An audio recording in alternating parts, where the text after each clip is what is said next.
बच्चों, कैसे हैं आप सभी? उम्मीद करता हूँ बहुत अच्छे हैं और पढ़ाई को अच्छे से कंटिन्यू कर रहे हैं।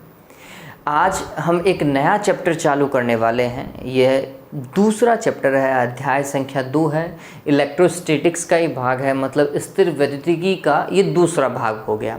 इस पर्टिकुलर चैप्टर में हम दो चीज़ों के बारे में डिस्कशन करेंगे। एक है पोटेंशियल मतलब विभव, और दूसरा है धारिता मतलब कैपेसिटेंस। चैप्टर का नाम भी कुछ ऐसा ही है, स्थिर विद्युत विभव एवं धारिता। ठीक है, तो चैप्टर समझिए, चैप्टर का नाम लिख लीजिएगा, स्टार्ट कर दीजिए।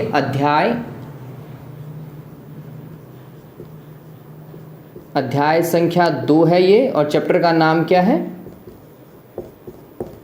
स्थिर वैद्युत विभव एवं धारिता। इंग्लिश में अगर हम इसे कहें तो ये कुछ ऐसा होगा बच्चों, इलेक्ट्रोस्टैटिक।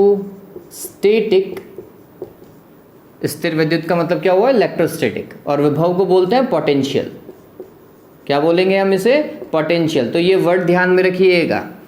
एंड धारिता को दो तरीके से बोला जा सकता है, कैपेसिटी भी बोल सकते हैं, कैपेसिटेंस भी बोल सकते हैं। तो कुछ किताबों में इसे कैपेसिटी लिखा हुआ है, कुछ किताबों में इसे कैपेसिटेंस भी लिखा हुआ है। ठीक है, ये चैप्टर का नाम है। सबसे पहले हम इस चीज को डिस्कस करेंगे, स्थिर वैद्युत विभव को, फिर उसके बाद में हम धारिता की तरफ स्विच करेंगे। ठीक है, तो पॉइंट को समझिए। मैं विभव की बात कर रहा हूं, और विभव में इस समय हम सबसे पहले इसका इंट्रोडक्शन पढ़ लेते हैं।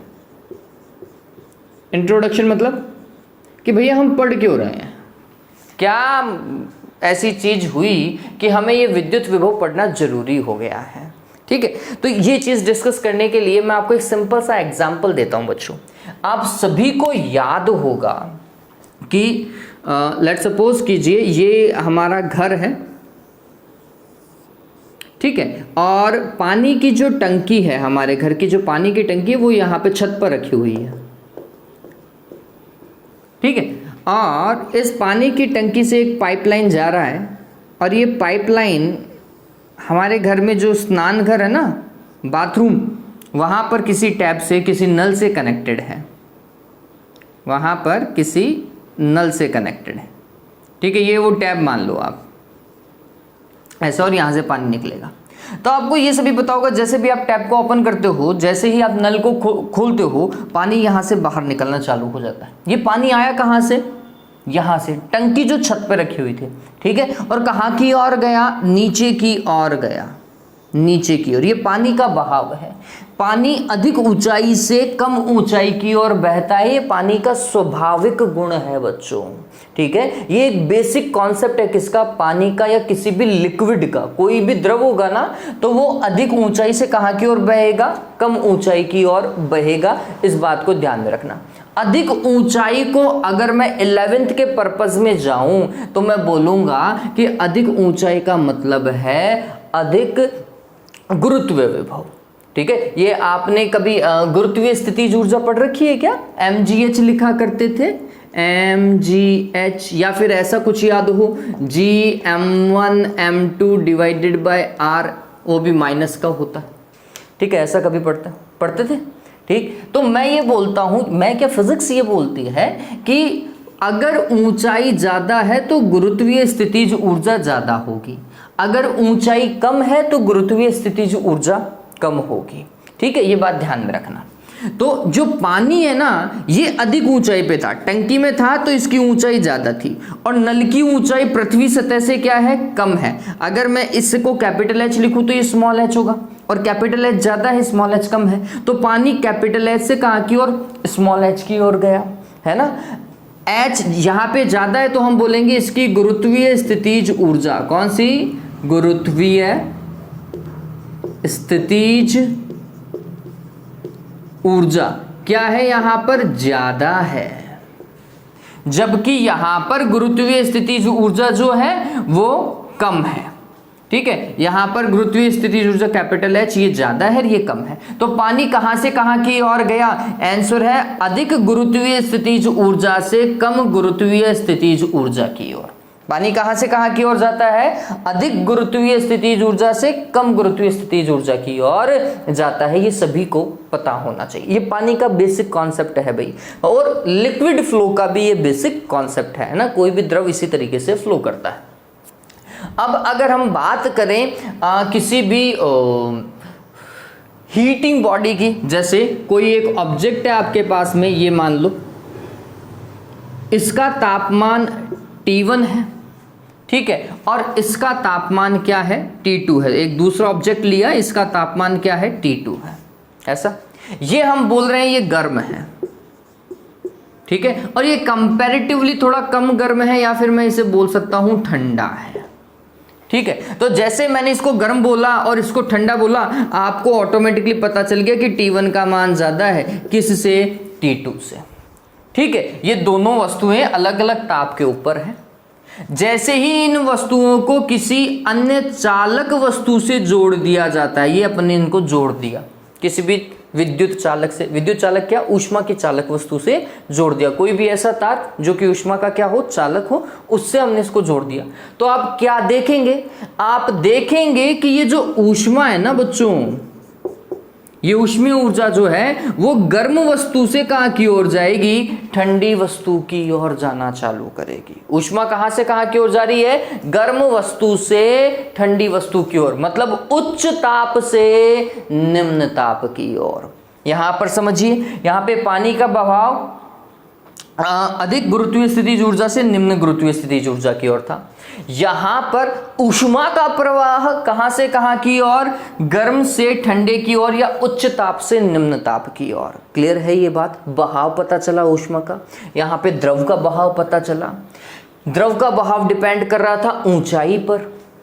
ऊष्मा का प्रवाह डिपेंड कर रहा था ताप पर, है ना। ऊष्मा कहां से कहां की ओर फ्लो होगी? ऊष्मा फ्लो होगी अधिक ताप से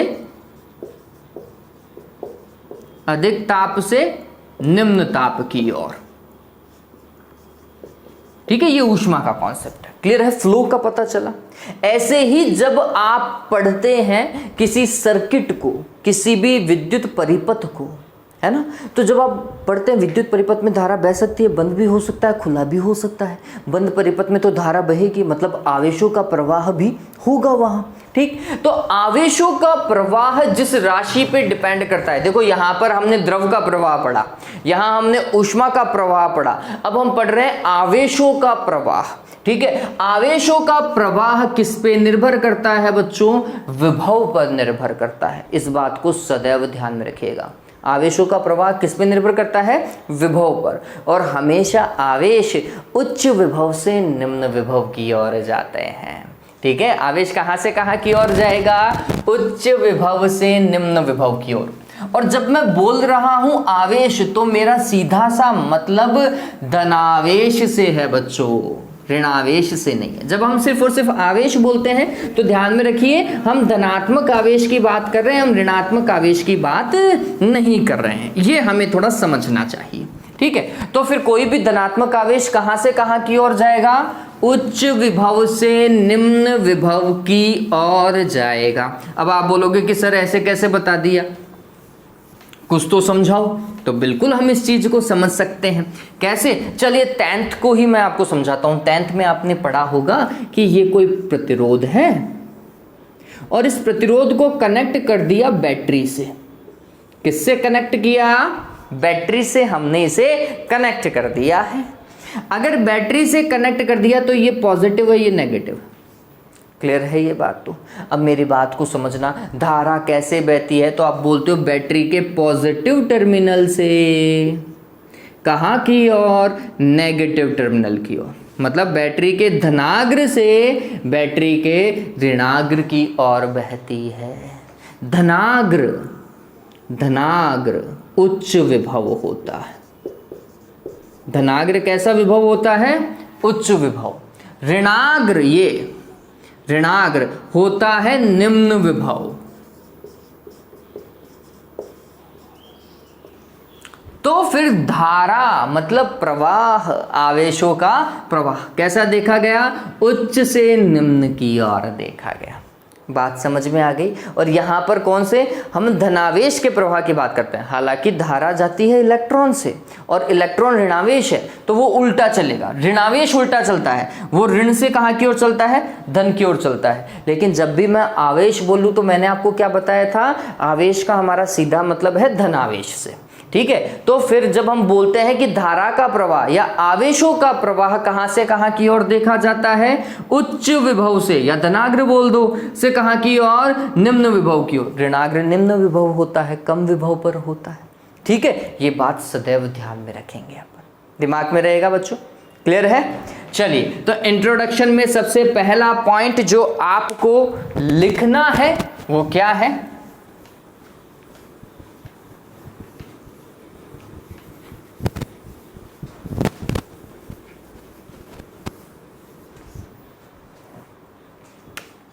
क्या लिखेंगे, जिस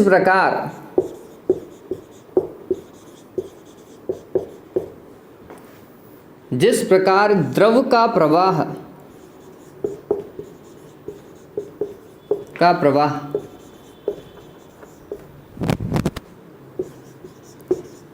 पृथ्वी सतह से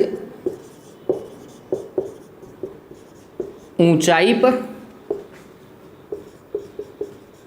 ऊष्मा का प्रवाह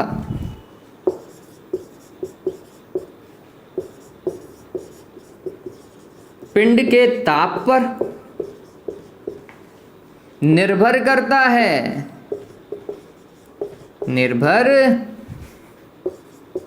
करता है, उसी प्रकार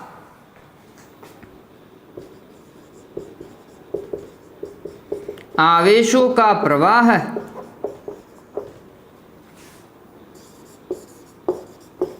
विभव पर निर्भर करता है,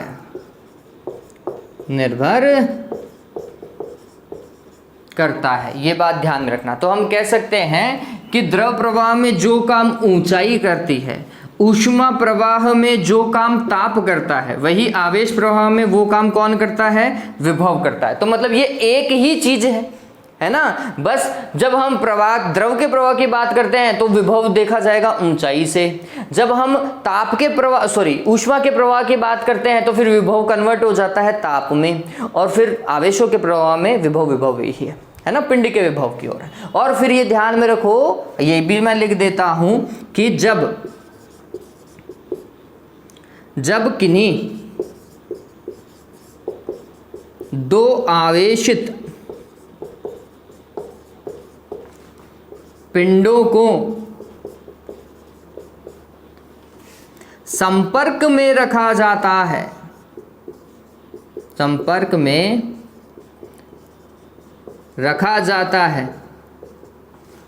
तो आवेशों का प्रवाह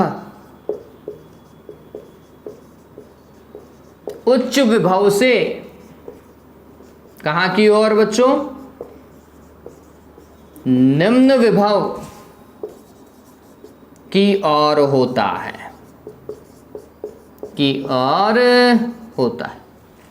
ठीक है। तो ये चीज हमारे लिए इंपॉर्टेंट हो गई, उतार लो इस चीज को, जल्दी से इस चीज को उतारें, फिर फर्स्ट टॉपिक को क्लियर करेंगे। जो चैप्टर का फर्स्ट टॉपिक है स्थितिज ऊर्जा, विद्युत स्थितिज ऊर्जा या स्थिर विद्युत ऊर्जा।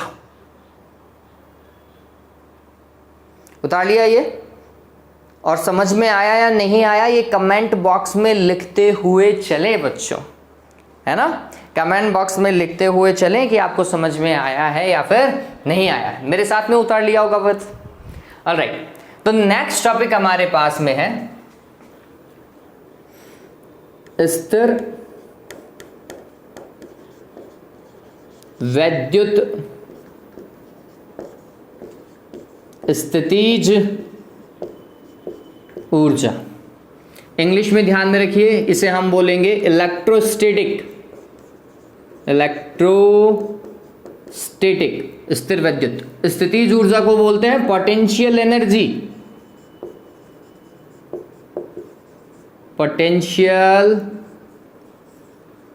Energy, electrostatic potential energy. बहुत सिंपल है बच्चों, हालांकि हम इसे इतना ज़्यादा इलेबोरेट नहीं करेंगे क्योंकि टॉपिक आगे वापस से रिपीट होगा, अपने आप को रिपीट करेगा इस चैप्टर में, तो हम इसे सिर्फ समझने के दृष्टिकोण से, ताकि हम विभव तक पहुंच सके, इसके लिए हम ये पढ़ेंगे। ठीक है, चलो देखो क्या होगा बच्चों, ये समझना। लेट सपोज करो कि हमारे पास में कोई एक आवेश है कैपिटल Q, आवेश या फिर आवेशों का समूह मान लीजिए, मैं अभी एक आवेश ही मान रहा हूं, ठीक है। और इस आवेश का अपना एक विद्युत क्षेत्र है। आवेश का क्या होगा, विद्युत क्षेत्र होगा, और विद्युत क्षेत्र अनंत तक होता है वैसे देखा जाए तो, ठीक। और हम क्या कर रहे हैं, इस विद्युत क्षेत्र का कहीं पर मान लीजिए E है ना, किसी बिंदु पर मान E है। अब हमने ये देखा कि कोई Q0 आवेश है, धनावेश है, और परीक्षण आवेश मान लो। परीक्षण आवेश मतलब इसका परिमाण बहुत कम होना चाहिए और धनात्मक आवेश होना चाहिए। अब मेरी बात को समझिए, ये प्लस का Q आवेश है, प्लस के Q आवेश के कारण विद्युत क्षेत्र कैसा, ऐसा, इस दिशा में। क्लियर है? तो इस आवेश के कारण इस पे क्या लगा, एक बल लगा, और वो बल की दिशा क्या होगी, विद्युत क्षेत्र की दिशा में। धनात्मक आवेश पर विद्युत क्षेत्र की दिशा में बल लगता है, ठीक। तो हमने बोला कि इसके ऊपर लगने वाला विद्युत बल कुछ ऐसा है, क्लियर। लेकिन हम क्या कर रहे हैं, हम इस Q0 धनात्मक आवेश को या परीक्षण आवेश को विद्युत क्षेत्र के विपरीत दिशा में, विद्युत क्षेत्र के विपरीत दिशा में लेकर के आ रहे हैं। हमारे द्वारा या फिर किसी बाह्य कारक द्वारा लगाया गया बल जो है वो विपरीत है। वैद्युत बल इस दिशा में है जबकि बाह्य बल इस दिशा में है, ठीक है। दोनों विपरीत दिशा में कार्य कर रहे हैं, और हम इसको विपरीत दिशा में बल लगाते हुए आगे की ओर खिसका रहे हैं या फिर इस आवेश की ओर खिसका रहे हैं। क्या होगा, हमें क्या करना पड़ा, तो हमने बोला कि ये भी आवेश प्लस का और ये भी प्लस का आवेश है, दोनों एक दूसरे को क्या कर रहे हैं, प्रतिकर्षित कर रहे हैं। प्रतिकर्षित कर रहे हैं तो इसके ऊपर प्रतिकर्षण बल कार्य कर रहा है। वैद्युत बल की प्रकृति कैसी है, प्रतिकर्षण की है, और हम इस प्रतिकर्षण बल के विरुद्ध कार्य कर रहे हैं, किस पर, Q0 आवेश पर। तो जो कार्य किया गया है Q0 आवेश पर किसी बाह्य कारक द्वारा, वो किया गया कार्य इस Q0 आवेश की स्थितिज ऊर्जा के रूप में क्या हो जाता है बच्चों, संचित हो जाता है। वापस से समझो, ये स्थितिज ऊर्जा आ कहाँ से रही है, ये कुछ ऐसी आ रही है कि कोई विद्युत क्षेत्र है, विद्युत क्षेत्र में कोई आवेश Q0 है, Q0 आवेश स्थिर था, तो फिर विद्युत बल के कारण वो आगे की ओर जाएगा, ठीक है। अब हम क्या कर रहे हैं, एक बाह्य कारक ले रहे हैं, और बाह्य कारक से हम उसे विद्युत क्षेत्र के विपरीत या विद्युत बल के विपरीत दिशा में गति करवाने की कोशिश कर रहे हैं, ठीक है। ऐसी स्थिति में क्या हो रहा है, हमें प्रतिकर्षण बल के विरुद्ध कार्य करना पड़ रहा है। ये भी प्लस का, ये भी प्लस का, एक दूसरे को प्रतिकर्षित करेंगे तो हम बोलेंगे कि प्रतिकर्षण बल के विरुद्ध जो कार्य किया जाता है उस परीक्षण आवेश पर, वह किया गया कार्य उस परीक्षण आवेश की स्थितिज ऊर्जा के रूप में क्या हो जाता है, संचित हो जाता है। कार्य करोगे तो इसकी ऊर्जा में कन्वर्ट हो जाएगा, अगर कार्य नहीं करोगे तो इसकी ऊर्जा में कन्वर्ट नहीं होगा, ठीक है। तो हमने कार्य किया और वो इसकी ऊर्जा में कन्वर्ट हो गया।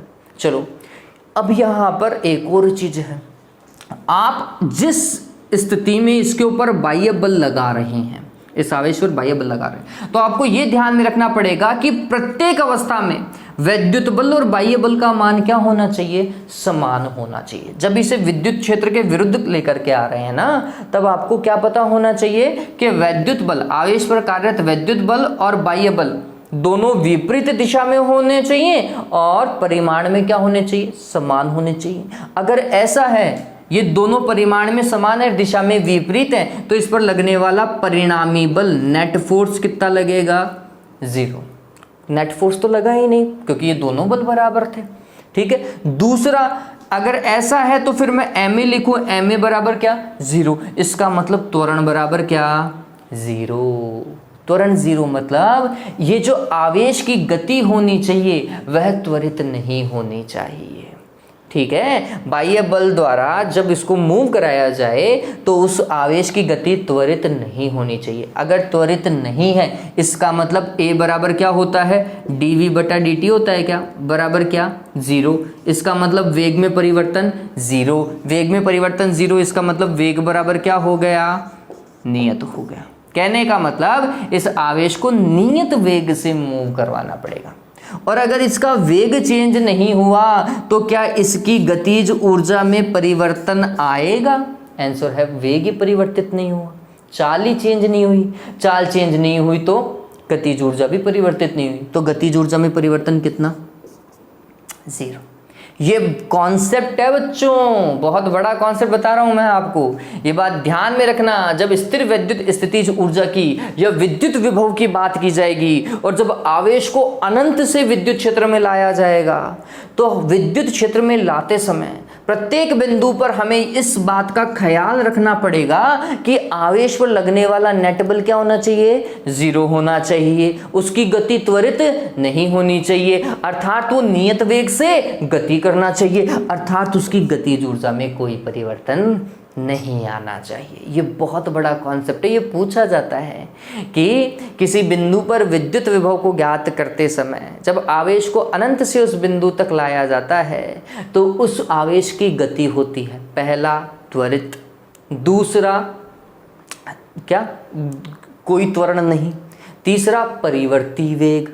ठीक है, इस तरीके से आपको ऑप्शन दिए हुए होंगे, तो हम बोलेंगे त्वरित गति नहीं होनी चाहिए, या तो नियत वेग के ऊपर टिक करेंगे या त्वरित नहीं होनी चाहिए, ऐसा टिक करेंगे।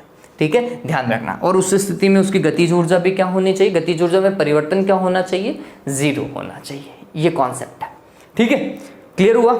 चलो मैं इसको थोड़ा सा लिख देता हूं, ऐसे तो ये बहुत लंबा चौड़ा हो जाएगा, तो जो जो मेन बात है ना वो मैं लिख देता हूं। तो क्या चीज हमें समझनी है? तो हमें कुछ ऐसा समझना है कि माना प्लस Q, कैपिटल Q, आवेश के कारण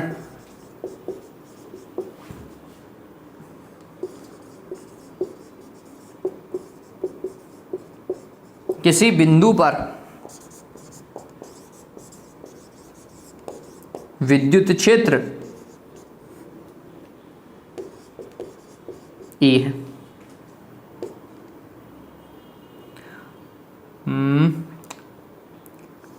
धनात्मक परीक्षण आवेश प्लस Q0 को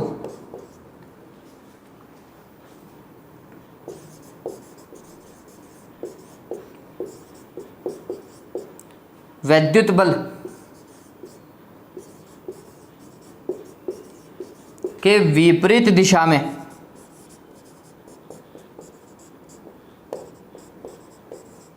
गति कराने हेतु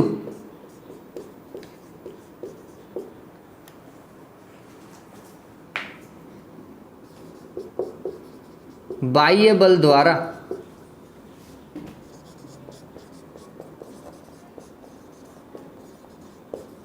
कार्य किया जाता है एवं यही कार्य Q0 आवेश की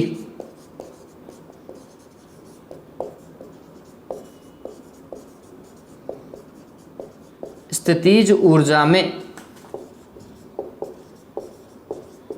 संचित हो जाता है। ठीक है, कहने का मतलब लेट सपोज करो ये कोई पॉइंट ए था, इस आवेश को ए से कहाँ की ओर लेकर के गए आप? बी की ओर लेकर के गए। तो आवेश को ए से बी तक ले जाने में आपने जितना कार्य किया है, लेट सपोज करो आपने कार्य किया कितना? WAB। ये किया गया कार्य ही किसकी ऊर्जा में? Q0 आवेश की स्थितिज ऊर्जा में कन्वर्ट होने वाला है। ये बात ध्यान रखना। ठीक है, तो ये ही वो बात कहना चाहता है। वास्तविकता में ये स्थितिज ऊर्जा के परिवर्तन को प्रदर्शित करेगा। आगे हम डिस्कस करेंगे, एक बार के लिए इसे उतारें, मैं ये साइड वाला उतार देता हूँ। ये चीज समझ में तो आई ना बच्चों? मेन चीज ध्यान में रखिए कि जब आप विद्युत विभव को पढ़ रहे हो तो फिर आवेश पर नेट बल कितना होना चाहिए? 0 होना चाहिए। अंत पर्यंत तो हम उसी पर ही आने वाले हैं।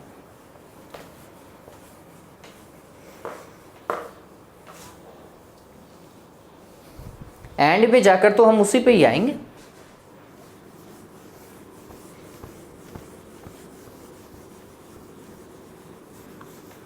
जल्दी से उतारें इसे एक बार के लिए।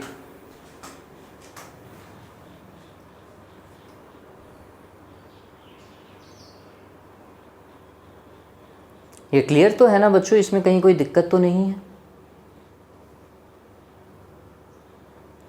ओके, चलिए अब आगे देखते हैं, आगे इस चीज को डिस्कस करते हैं।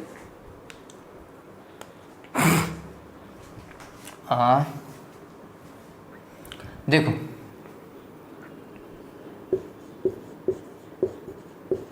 परीक्षण आवेश प्लस Q0 पर परिणामी बल 0 होना चाहिए।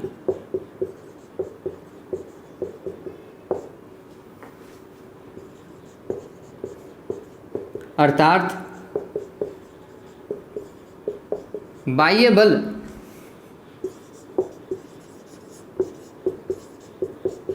वैद्युत बल के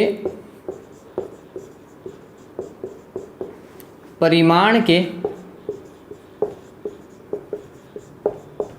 तुल्य होना चाहिए।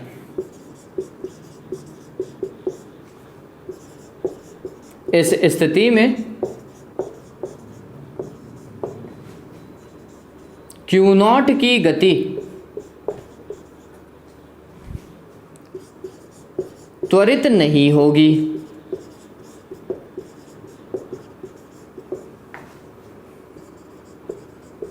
अर्थात आवेश की गतिज ऊर्जा में परिवर्तन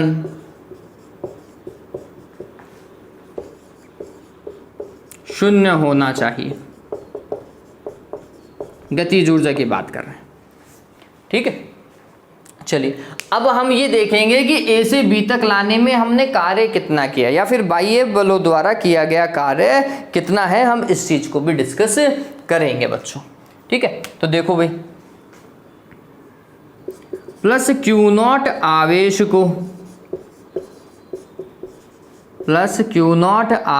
को ए से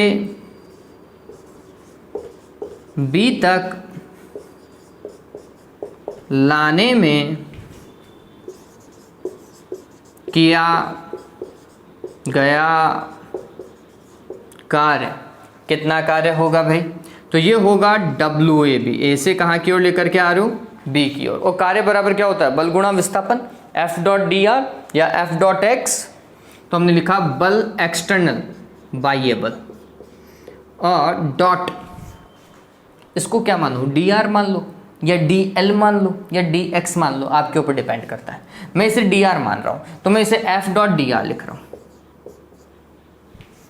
ठीक है। कहां से कहां की ओर लेकर के आए? आंसर है ए से कहां की ओर लेकर के आए? बी की ओर। और मेरे को यह भी पता है कि F एक्सटर्नल किसके विपरीत है? F इलेक्ट्रिकल के। तो फिजिक्स के अकॉर्डिंग F एक्सटर्नल वास्तविकता में देखा जाए सदिश रूप में तो माइनस के Fe के बराबर होगा। क्लियर है? विपरीत सदिश है, परिमाण में बराबर, दिशा में विपरीत। विपरीत सदिश को ऐसे लिखते हैं। तो मैं F एक्सटर्नल की जगह क्या लिख सकता हूं? माइनस का Fe लिख सकता हूं। तो फिर हम इसे ऐसा भी लिख सकते हैं, माइनस का A से लेकर B तक और यहां पर Fe लिख देता हूं। बात समझ में आई? अरे ये बात समझ में आई क्या देवताओं? F एक्सटर्नल की जगह माइनस का Fe लिख दिया, माइनस को बाहर ले लिया, डॉट dr। क्लियर हो गया ये? डन। चलिए, उम्मीद करता हूं ये चीज उतार ली होगी आपने लास्ट टाइम। तो अब इसे थोड़ा सा आगे डिस्कस कर लेते हैं।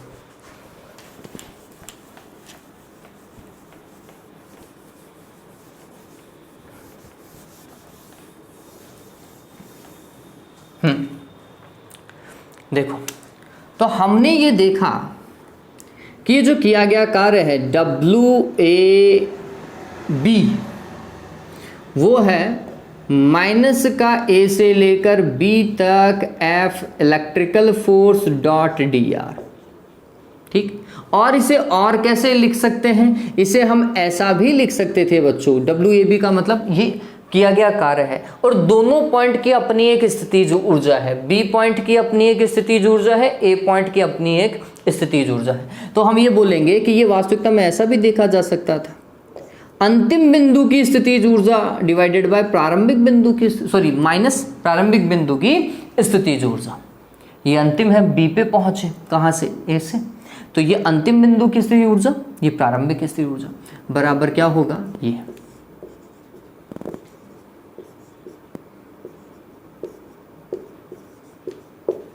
बराबर WAB। यही तो पढ़ रहे थे, ठीक है। तो ये चीज भी ध्यान में रखो कि वास्तविकता में यह किया गया कार्य जो है वह स्थितिज ऊर्जा में परिवर्तन के तुल्य है। किया गया कार्य किसके तुल्य है, स्थितिज ऊर्जा में परिवर्तन के तुल्य होता है, ठीक है। जब किसी आवेश को विद्युत क्षेत्र में एक बिंदु से दूसरे बिंदु तक लेकर के जाया जाता है तो किया गया कार्य स्थितिज ऊर्जा में परिवर्तन के तुल्य होता है, ठीक है। चलिए, तो ये मेरे हिसाब से आप सभी को समझ में आ गया होगा।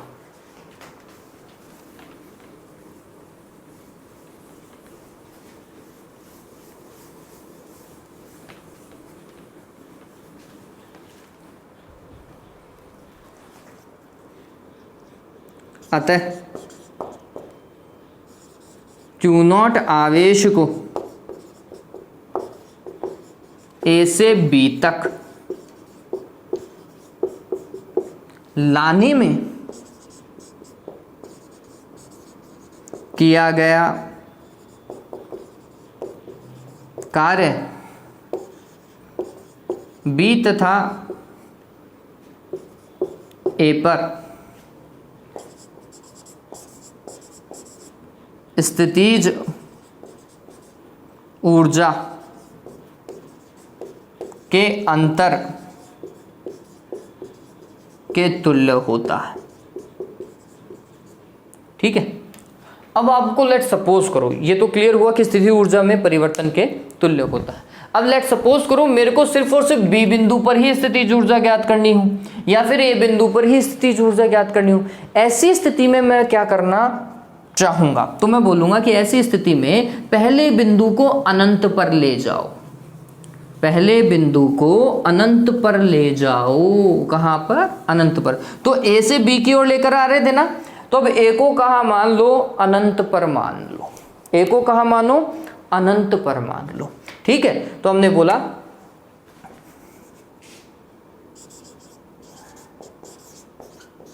बी बिंदु पर स्थितिज ऊर्जा है, तो कैसे भाई, ए अनंत पर हो, ठीक है। ऐसी स्थिति में ए कहां चला जाएगा, अनंत पर। तो हम क्या बोलेंगे, UB माइनस U अनंत बराबर W अनंत B, ठीक है। और बराबर माइनस का ए तो कहां चला गया, अनंत पर, और ये B पर लेकर के आ रहे थे, F इलेक्ट्रिकल डॉट dr। और ये बात ध्यान में रखना, अनंत पर स्थितिज ऊर्जा बच्चों शून्य होती है। अनंत पर स्थितिज ऊर्जा कितनी होती है, शून्य होती है। अनंत पर विभव भी शून्य होता है, वो खैर बात की बात है। तो फिर ये तो जीरो हो गया, तो UB बराबर क्या आ गया, W अनंत B, या फिर ये माइनस का अनंत से लेकर B तक F डॉट dr, ठीक है। ये ध्यान में रखना इस तरीके से। तो किसी एक बिंदु पर स्थितिज ऊर्जा ज्ञात करने के लिए आवेश कहाँ होना चाहिए, अनंत से आना चाहिए। कहाँ पर आना चाहिए, उस बिंदु पर आना चाहिए।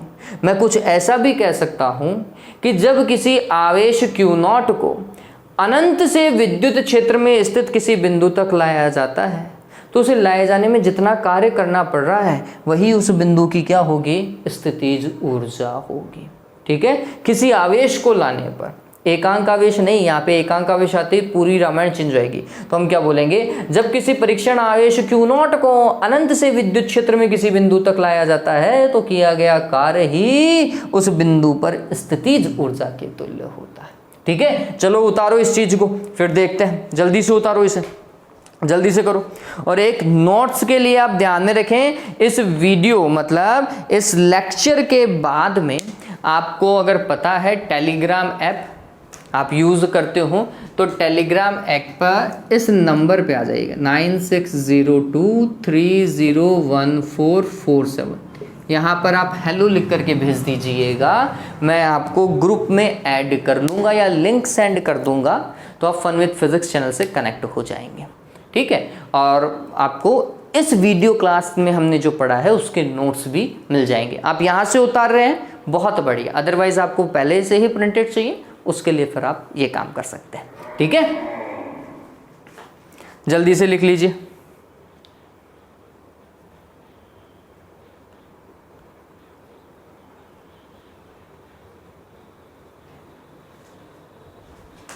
जल्दी से लिख लीजिए।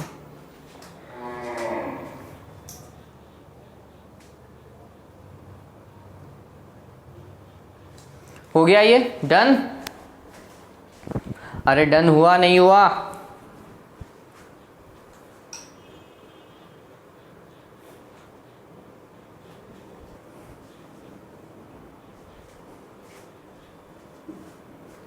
चलो इसे हटा रहा हूं मैं।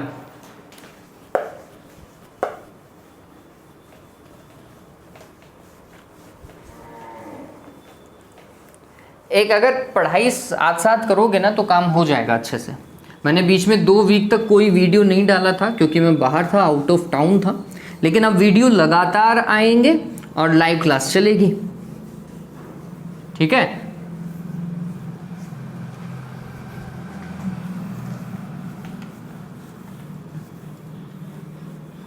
हाँ भाई, ये समझ में आ गया ना?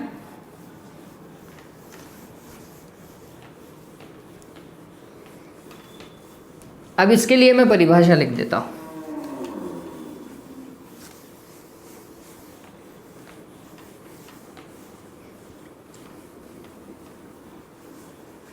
अब इसके लिए अपन परिभाषा लिख लेते हैं। देखो कैसे लिखेंगे, तो ये कुछ ऐसा है। परिभाषा लिख लीजिए स्थितिज ऊर्जा की कि विद्युत क्षेत्र में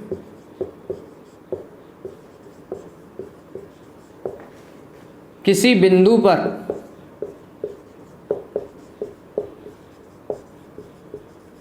किसी आवेश की स्थितिज ऊर्जा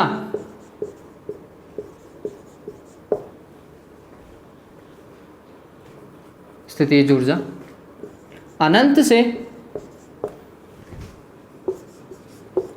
से उस आवेश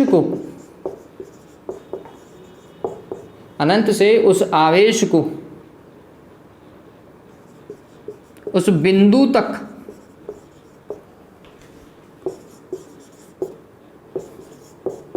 लाने में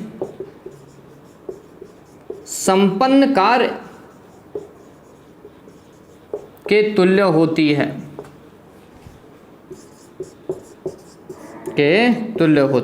मतलब जिस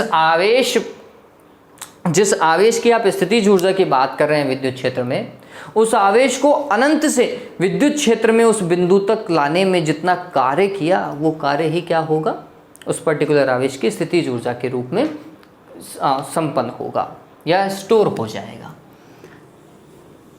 तो ये बात थी किसकी, विद्युत स्थितिज ऊर्जा की। ये एक ब्रीफिंग है, चैप्टर में आगे बहुत अच्छे से ये एक्सप्लेन भी किया जाएगा।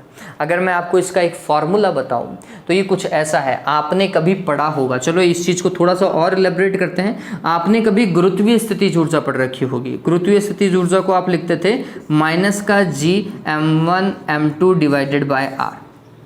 ठीक है, विद्युत क्षेत्र में या स्थिर वैद्युतिकी में यही ऊर्जा कुछ ऐसी हो जाती है।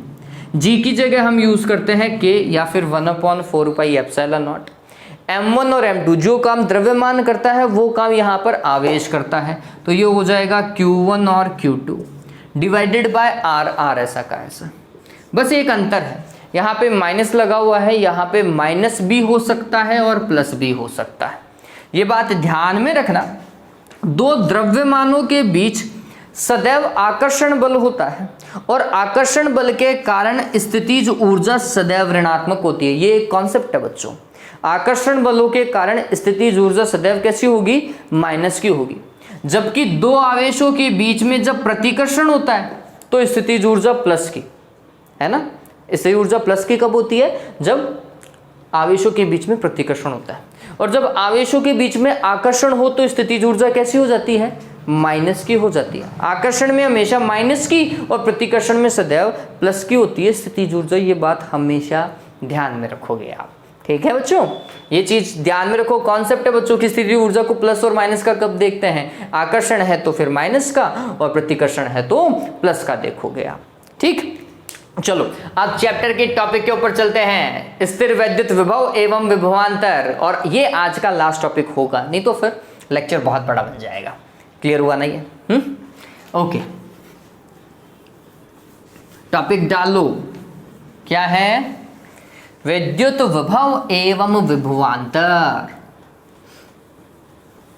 विद्युत विभव एवं विभवांतर।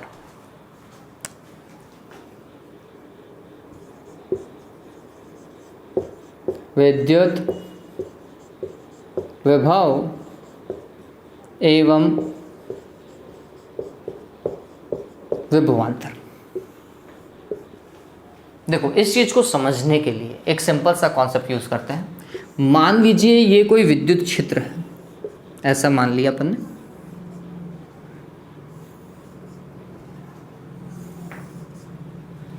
ठीक है, विद्युत क्षेत्र की दिशा सभी को पता चल गई होगी, ऐसे जा रही है। इस विद्युत क्षेत्र में यहां पर कोई बिंदु ए है और इधर कोई बिंदु बी है, ठीक है। इस ए बिंदु पर विभव वी ए मान लीजिए, इस बी बिंदु पर विभव आप वी बी मान लीजिए, विभव वी ए और वी बी। अब हम क्या कर रहे हैं? किसी आवेश को, किसको? आवेश को ए से कहाँ की ओर लेकर के आ रहे हैं? बी की ओर। तो बी की ओर लाने के बहुत सारे रास्ते हो सकते हैं, है ना। बहुत सारे रास्ते, बहुत सारे तरीके हो सकते हैं, पथ अलग अलग हो सकता है। लेकिन आवेश को कहां से कहां की ओर लेकर के आ रहे हैं? ए से बी की ओर लेकर के आ रहे हैं। तो किया गया कार्य क्या होगा? उस आवेश की स्थितिज ऊर्जा में संचित हो जाएगा। वापस से समझो बच्चों मैं क्या बोल रहा हूं। जब आप किसी आवेश को विद्युत क्षेत्र में एक बिंदु से दूसरे बिंदु तक लेकर के आ रहे हैं, तो उस आवेश को मूव करने के लिए या घुमाने के लिए या गति कराने के लिए आपने जितना काम किया है, वो काम उस आवेश की स्थितिज ऊर्जा के रूप में संचित हो जाएगा, या फिर उन दोनों बिंदुओं के मध्य जो ऊर्जाओं का डिफरेंस था उसके तुल्य होगा। अब मैं बात कर रहा हूं विद्युत विभव की या विभवांतर की, ठीक है। मैं सबसे पहले टॉपिक उठा रहा हूं विभवांतर के, है ना। तो यहां पर जैसे ही आप उस आवेश को कन्वर्ट कर दो, किसके अंदर बच्चों? एकांक धनात्मक परीक्षण आवेश में। किस में कन्वर्ट करो? एकांक धनात्मक परीक्षण आवेश में। तो फिर किया गया कार्य किसके बराबर होगा? विभवांतर के। देखो कैसे हम बोल रहे हैं कि जब किसी एकांक धनात्मक परीक्षण आवेश को विद्युत क्षेत्र में ए से बी या एक बिंदु से दूसरे बिंदु तक लाया जाता है, तो यह किया गया कार्य उन दोनों बिंदुओं के मध्य विद्युत विभवांतर को प्रदर्शित करता है। वापस से बस परिभाषा में एक ही चीज चेंज करनी थी, स्थिर वैद्युत ऊर्जा और विभवांतर में एक ही परिभाषा को चेंज करना था। क्या करना था भैया? हम बोल रहे हैं एकांक धनात्मक परीक्षण आवेश ले लो, है ना। वो जो क्यू नॉट आप मान रहे थे ना, उसको एकांक आवेश के अंदर कन्वर्ट करवाओ भाई, ठीक है। चलो, तो इसको परिभाषित कैसे करेंगे वो समझिए। तो देखिए, जब किसी एकांक धनात्मक परीक्षण आवेश को विद्युत क्षेत्र में एक बिंदु से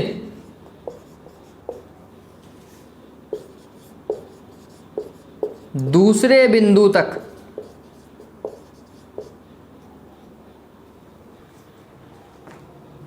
बिंदु तक लाने में किया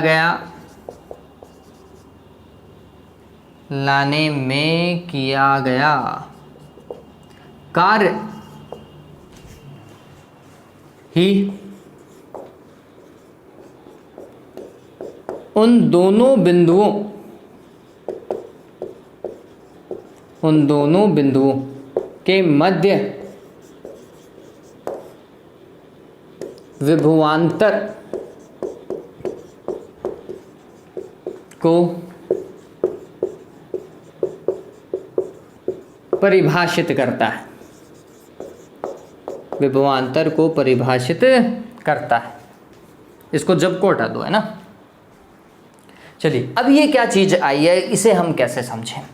तो हमने बोला कि कार्य, देखो Q0 आवेश को A से B तक ले जाने में किया गया कार्य कितना, WAB, यही है। अब हम Q0 आवेश की जगह कितना ले रहे हैं, एकांक आवेश, मतलब 1 कूलाम आवेश। 1 कूलाम आवेश को A से कहाँ तक, B की ओर ले जाने में किया गया कार्य कितना होगा, WAB में किसका भाग लगाओगे, Q0 का भाग लगाओगे, सीधी सी बात थी। ठीक, तो यही कार्य ये एकांक आवेश में कन्वर्ट हो गया ना। एकांक आवेश को ले जाने में किया गया कार्य कितना होगा, WAB डिवाइडेड बाई Q0 होगा। ठीक है, तो यही किया गया कार्य किसके बराबर होगा, इन दोनों बिंदुओं के मध्य विद्युत विभवांतर के, A और B के बीच में जो विभवांतर है ना उसके। ठीक है, ये बात ध्यान में रखेंगे। तो अब मैं इस चीज को डायरेक्ट लिखूंगा, ऐसा नहीं लिखूंगा। अब हम इस चीज को डायरेक्ट लिखेंगे भाई, इस चीज को डायरेक्ट लिख लीजिए। इसका मतलब ये हुआ कि वास्तविकता में A और B के मध्य विभवांतर VAB वो किसके बराबर होगा, WAB में किसका भाग लगा दिया जाए, Q0 का भाग लगा दिया जाए। क्लियर हुआ ये। ठीक, अब इसे भी कैसे लिख सकते हैं वो भी एक तरीका है। पहले आप इसे समझिए। ये जो VAB है विभवांतर, वो क्या होगा, अंतिम बिंदु का विभव माइनस प्रारंभिक बिंदु का विभव। ये क्या होता है, VAB होता है। ठीक, बराबर क्या बच्चों, WAB डिवाइडेड बाय Q0। ये और ध्यान में रखना। मैं WAB को भी लिख सकता हूं, क्या भाई, UB माइनस UA लिख सकता हूं। ये ऐसा भी हो सकता है, UB minus UA divided by Q0। ये भी क्या है, VAB है। बात एक ही है, कहीं कोई दिक्कत नहीं है बच्चों, ये एक ही चीज है ना। चलिए, तो ये क्लियर हुआ, विभवांतर ऐसे निकाला जाएगा। अब विभवांतर राशि कैसी है, किस पे डिपेंड करता है, तो ये बात ध्यान में रखना कि नहीं, दो बिंदुओं के मध्य विभवांतर कभी भी इस Q0 आवेश पे निर्भर नहीं करता, परीक्षण आवेश पे निर्भर नहीं करता। ना विभव निर्भर करता है, ना ही विभवांतर Q0 पे निर्भर नहीं करता। किस पे निर्भर करता है, प्रारंभिक और अंतिम बिंदुओं पर विभव पर निर्भर करता है। किस पे, प्रारंभिक और अंतिम बिंदुओं पर विभव पर निर्भर करता है। ध्यान में रख लीजिएगा, ये एक इंपॉर्टेंट और नोट लगाने लायक पॉइंट है। क्या भाई, क्या याद रखना है हमें कि एक तो पथ पे निर्भर नहीं करता, ठीक है, किन्हीं दो बिंदुओं के मध्य विभवांतर पथ पर निर्भर नहीं करता।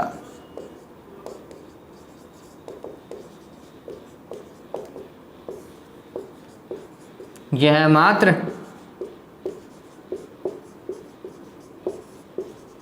प्रारंभिक एवं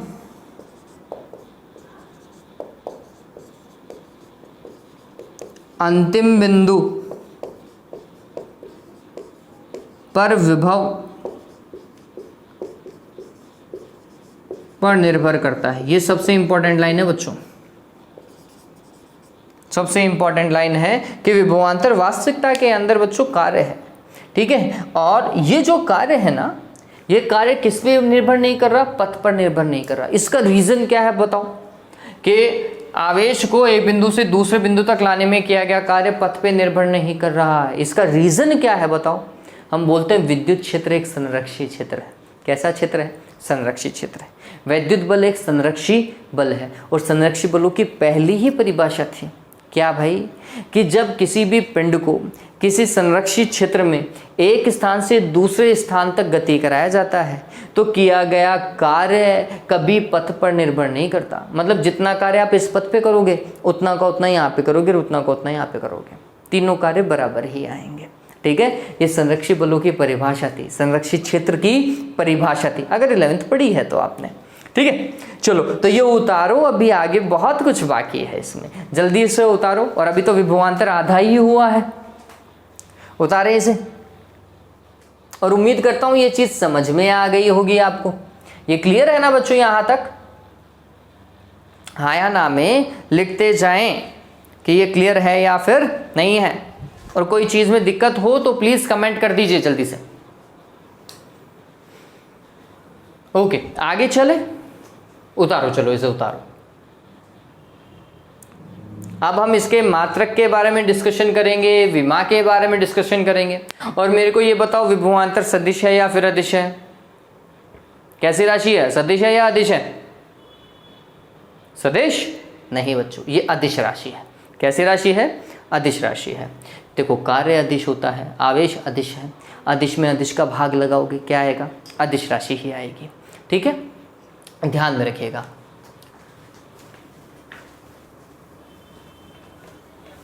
अभी हमने विभवांतर की परिभाषा डिस्कस की, विभव की अभी भी डिस्कशन नहीं किया है। ठीक है, विभव को अभी भी डिस्कस नहीं किया है। विभव को ज्ञात करने के लिए ध्यान में रखो, ये जो ए बिंदु है ना, ये ए बिंदु अनंत पर चला जाना चाहिए। ठीक है,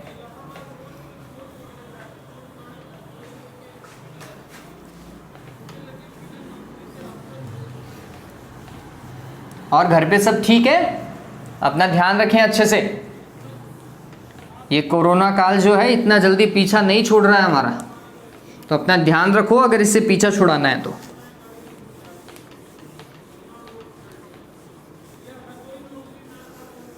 देखो काम करता है, तो सबसे पहले तो लिखो राशि, क्वांटिटी।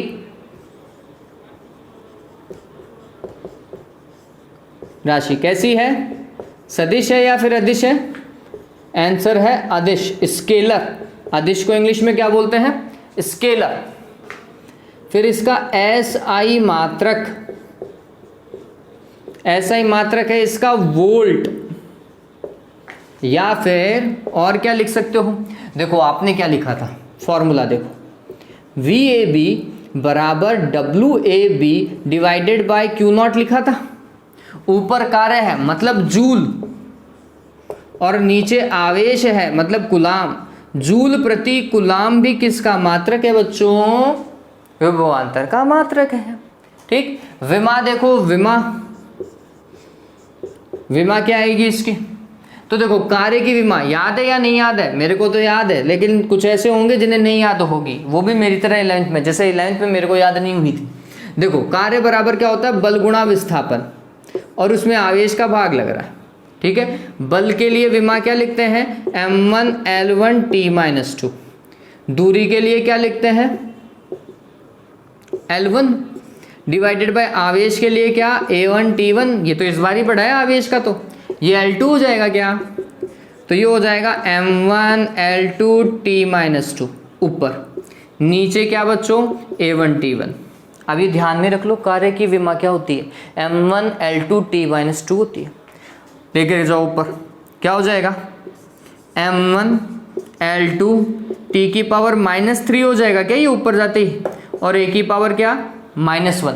तो ध्यान में रखना, इसके लिए हम विमा ऐसे निकालेंगे। निकालने का तरीका मैं लिख चुका हूँ, आप चाहें तो रफ कॉपी में काम कर लीजिएगा, और मैं डायरेक्ट लिख रहा हूँ m1L2T⁻³ a⁻1। ये किसकी विमा है? विभवांतर की विमा है। डन हुआ? चलो आगे। अब हम, ये तो हो गया, ये याद ही रखना है ना। अब अगर ये जो आगे बता रहा हूँ वो आपके कोर्स का ऐसे भाग नहीं है, लेकिन कॉम्पिटिटिव एग्जाम में पूछ लेता है और बहुत सिंपल सी जनरल सी बात है, इसलिए मैं डिस्कस कर रहा हूं। हम सीजीएस मात्रक की बात करते हैं। सीजीएस मात्रक देखो, इसका सीजीएस मात्रक इसका सबसे पहला सीजीएस मात्रक होता है बच्चों स्टेट वोल्ट। क्या होता है? State volt. अब स्टेट वोल्ट कैसे निकालेंगे? बहुत सिंपल सा टास्क है। देखो कन्वर्जन सिखा रहा हूं मैं बोल रहा हूं 1 वोल्ट, इस 1 वोल्ट को ऐसा का ऐसा लिखो एक बार के लिए। 1 वोल्ट बराबर 1 जूल बटा 1 कूलाम। सीजीएस में कन्वर्ट करो। अब सीजीएस में कन्वर्ट करो कि स्टेट वोल्ट कितने वोल्ट के बराबर होता है। तो जूल होता है अर्ग में, याद आ रहा है क्या? अर्ग। और 1 जूल बराबर कितना होता है? 10 की घात 7 अर्ग होता है, याद आ रहा है? और 1 कूलाम कितने स्टेट कूलाम के बराबर होता है रे देवताओं? याद है नहीं है? 1 कूलाम कितने स्टेट कूलाम के बराबर होता है? 3 गुणा 10 की घात 9 स्टेट कूलाम के बराबर। कितने? 3 गुणा 10 की घात 9 स्टेट कूलाम के बराबर। तो ये तो कट गया। तो इसका मतलब 1 वोल्ट बराबर 1 बटा 3 गुणा 10 की घात 2, 300 लिख दूं क्या? ऐसा? चलो ये क्या आया? अर्ग बटे स्टेट कूलाम, है ना बच्चों? ये बात ध्यान में रखना, अर्ग बटे स्टेट कूलाम क्या होता है? स्टेट वोल्ट होता है। अर्ग बटे स्टेट कूलाम क्या होता है? स्टेट वोल्ट होता है। तो हम लिख सकते हैं 1 वोल्ट बराबर 1 बटा 300 स्टेट वोल्ट। लिख सकता हूं क्या? तो 1 स्टेट वोल्ट किसके बराबर होगा? 300 को इधर ले आओ। तो 300 वोल्ट बराबर 1 स्टेट वोल्ट होता है। याद रखो, मतलब स्टेट वोल्ट जो है वो वोल्ट से बड़ा होता है। स्टेट वोल्ट वोल्ट से बड़ा है, जबकि स्टेट कूलाम छोटा होता था। किससे? 1 कूलाम से, है ना? ये क्लियर हो गया? क्लियर हो गया? बहुत सिंपल था ना ये। चलो दूसरा क्या? इसका दूसरा मात्रक देखो, एब वोल्ट।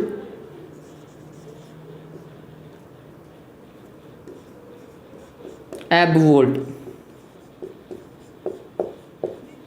एब किस में आता था? ये ESU था, है ना? अब हम EMU में जा रहे हैं। किस में जा रहे हैं? EMU में। देखो एब वोल्ट कैसे देखेंगे? तो वापस से मैं वही लिख रहा हूं, 1 वोल्ट बराबर 1 जूल बटा 1 कूलाम। चलो आपको अगर याद हो 1 जूल तो 10 की घात 7 अर्ग है ही, लेकिन 1 कूलाम बराबर कितना एब कूलाम? तो मेरे हिसाब से ऐसा कुछ था, 1 एब कूलाम बराबर 10 कूलाम। तो 1 कूलाम बराबर कितना हो जाएगा? 10 का भाग लगा दूं क्या? 1 बटा 10 एब कूलाम लिख सकता हूं। तो मैं 1 कूलाम की जगह क्या लिख रहा हूं? 1 बटा 10 एब कूलाम लिखूंगा। याद आया? मैं आपको वापस से पहला चैप्टर रिपीट करवा रहा हूं। पहले चैप्टर में है ये सारी बातें। हाँ भाई 10 कहाँ गया? ऊपर 10 की घात 8 हो गया क्या? तो आपको पता चला होगा कि 1 वोल्ट बराबर 10 की घात 8 क्या आ रहा है बच्चों? अर्ग बटा एब कूलाम, जिसे हम बोलेंगे एब वोल्ट। बताओ भाई, वोल्ट ज्यादा है या एब वोल्ट ज्यादा है? आंसर है ये ज्यादा है, ये छोटा है, ये बहुत छोटा है। तो ये समझने लायक बात है कि एब वोल्ट तो बहुत छोटा मात्रक है, जबकि स्टेट कूलाम बहुत बड़ा मात्रक है ना? तो मैं यहां पर ये लिख सकता हूं कि एब वोल्ट विभवांतर का सबसे छोटा तथा स्टेट वोल्ट सबसे बड़ा मात्रक है। ये बात ध्यान में रखना। वैसे आवेश का सबसे बड़ा मात्रक क्या था रे? क्या था आवेश का सबसे बड़ा मात्रक?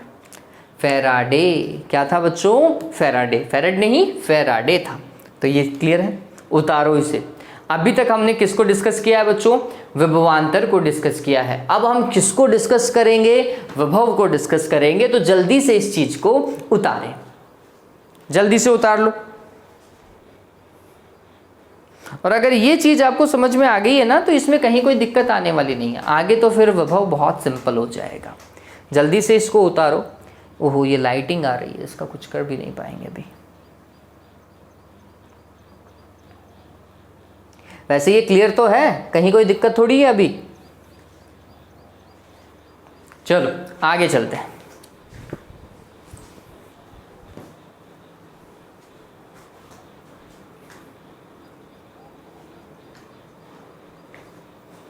आगे देखो, ये उतार लिया ना, ये जल्दी जल्दी उतारना था। ठीक है, अब देखो आगे। आगे हम बात कर रहे हैं विभव की। तो विभव तो सिंपल हो गया ना, अरे हुआ नहीं हुआ विभव सिंपल। अब क्या करेंगे? विभव में आवेश को कहां से लेकर के आएंगे? अनंत से लेकर के आएंगे। कहां पर लेकर के आएंगे? विद्युत क्षेत्र में किसी बिंदु पर लेकर के आएंगे। आवेश कैसा होना चाहिए? एकांक धनात्मक आवेश होना चाहिए। परीक्षण आवेश कैसा लेंगे? एकांक परिमाण का धनात्मक आवेश लेंगे। ठीक है,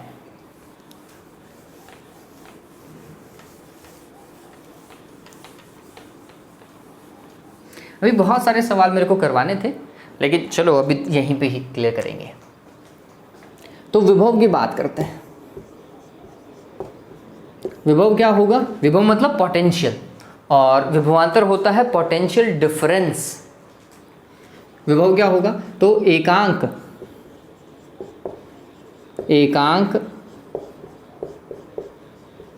धनात्मक आवेश को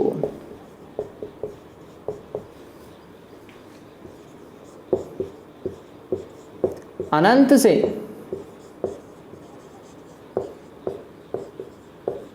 विद्युत क्षेत्र में स्थित किसी बिंदु तक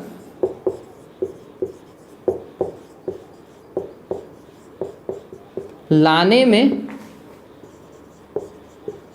किया गया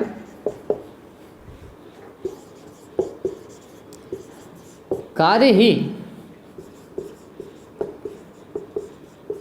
उस बिंदु पर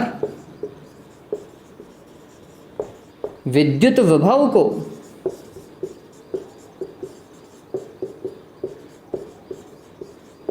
परिभाषित करता है। ठीक है, हो गई परिभाषा। अब काम कैसे करेंगे भाई? तो हम बोल रहे हैं हमें पता है, हमें पता है। क्या पता है भाई? विभवांतर देखो, VAB बराबर क्या होता है? WAB divided by Q0। यही तो होता है। VAB को क्या लिखते हैं? VB माइनस VA बराबर क्या? WAB divided by Q0। यही तो लिखोगे। अब मेरी बात को समझो, हमें B बिंदु पर विभव ज्ञात करना है। तो A का होना चाहिए? अनंत पर होना चाहिए। ठीक है, तो हम बोलेंगे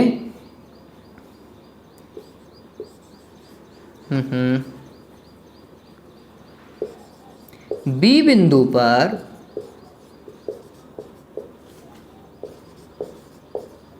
विभव हेतु A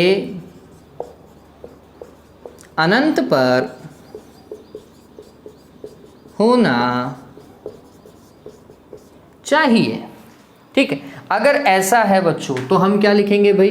VB माइनस V अनंत, एक ही जगह अनंत लिखूं मैं। ठीक है, और ये W और अनंत से B तक आने में क्या यही होगा?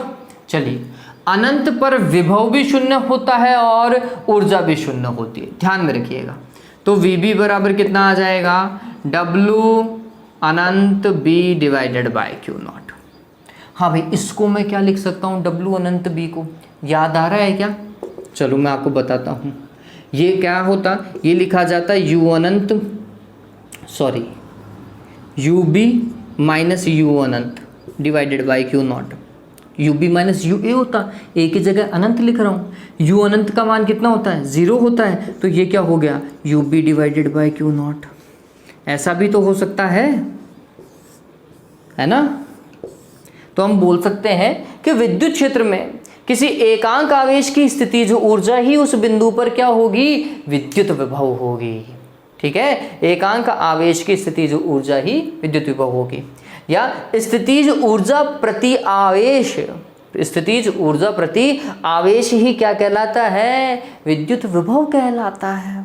ठीक है, ऐसा हम लिख सकते हैं, ये हम लिखेंगे भी। चलो उतारो, उसके बाद में अपन काम करते हैं। जल्दी से इस चीज को उतारो, जल्दी से इस चीज को उतारें। ये लाइटिंग इफेक्ट मैं एक बार देख लेता हूँ, शायद थोड़ा सा कम हो जाए। थोड़ा क्या, बहुत कुछ कम हो गया। ठीक है, चलो उतारो इसे, जल्दी से उतार लीजिए।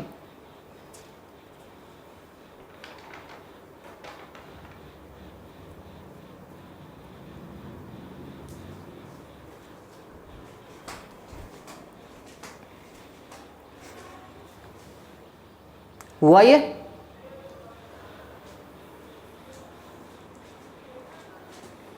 और ये बात ध्यान में रखना, आवेश को जब आप मूव करवा रहे हो तो गतिज ऊर्जा में परिवर्तन नहीं होना चाहिए। गतिज ऊर्जा में परिवर्तन 0, आवेश त्वरित नहीं होना चाहिए। ठीक है, ये चीज ध्यान में रखनी है।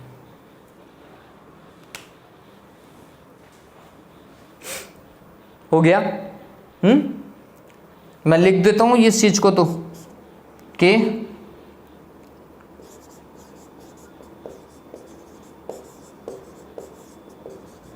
इस स्थिति में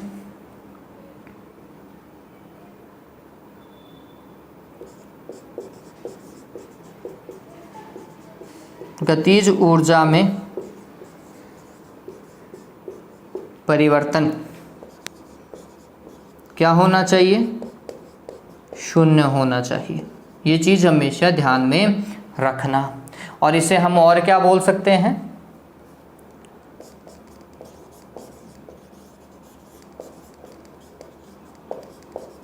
विद्युत क्षेत्र में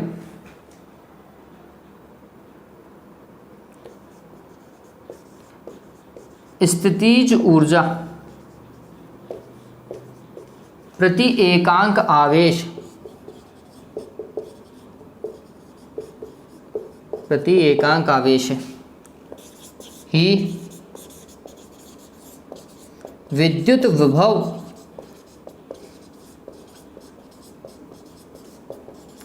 कहलाती है। मतलब एकांक आवेश की स्थितिज ऊर्जा ही विद्युत विभव कहलाती है। ठीक है, ध्यान रखें। क्लियर हुआ? अब आपको क्या करना है, इसके बाद में आप क्या लिखोगे? राशि अदिश राशि है ना, स्केलर क्वांटिटी है। मात्रक वही वोल्ट होगा, विमा वही m1L2T -3A-1 होगी, जो विभवांतर की थी वही विभव की है। ठीक है, ये चीज आपको लिखनी पड़ेगी। नेक्स्ट वीडियो में मैं आपको 4 से 5 सवाल कराऊंगा, ताकि ये पूरे पॉइंट जो आज हमने थ्योरेटिकली कंप्लीट किए हैं वो थोड़े बहुत न्यूमेरिकली भी आपको समझ में आ जाए कि इनसे सवाल कैसा आता है। इसके बाद में हम थोड़ा सा आगे की ओर चलेंगे, बिंदु आवेश के कारण विभव को भी डिस्कस करने की कोशिश करेंगे। ठीक है, तो आज इसको याद कर लो, याद क्या, समझ लो अच्छे से, याद अपने आप हो जाएगा। उम्मीद करता हूँ वीडियो आपको अच्छे से समझ में आ गया होगा। अगर समझ में आए तो प्लीज़ वीडियो को लाइक और शेयर जरूर कीजिए। Have a good day, take care बच्चों।